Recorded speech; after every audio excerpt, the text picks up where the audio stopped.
చనిపోయాక సమాధి కట్టడం చూసుంటాం, కానీ ఈయన బతికుండగానే తన కోసం ఒక సుందరమైన సమాధిని నిర్మించుకున్నారు. జగిత్యాల జిల్లా లక్ష్మీపురానికి చెందిన 80 ఏళ్ల రైతు నక్క ఇంద్రయ్య ఎప్పటికైనా మరణం తప్పదని నమ్మిన ఈయన ఏకంగా 12 లక్షల రూపాయలు ఖర్చు చేసి తన అంతిమ విశ్రాంతి స్థలాన్ని సిద్ధం చేసుకున్నారు. తన భార్య సమాధి పక్కనే గ్రానైట్ తో ఈ సమాధిని కట్టించుకున్నారు.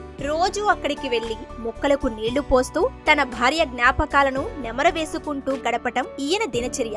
అంతేకాదు, ఊరి కోసం చర్చి, స్కూల్, హాస్టల్ కట్టించిన ఈ పెద్దాయన జీవితం పట్ల ఎంతో స్పష్టతతో ఉన్నారు. చావును చూసి భయపడడం కాదు, ధైర్యంగా ఆహ్వానించాలంటున్నారు ఇంద్రయ్య.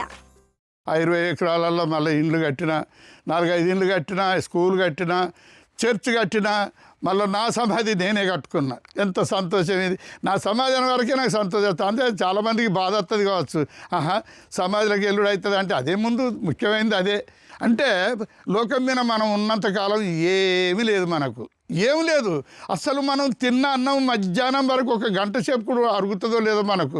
అంత దానికి మనం ఎంతో మరి గర్వపడతాం, ఎంతో నాది నాది నాది నాది అంటావు, కానీ ఏది మనది కాదు.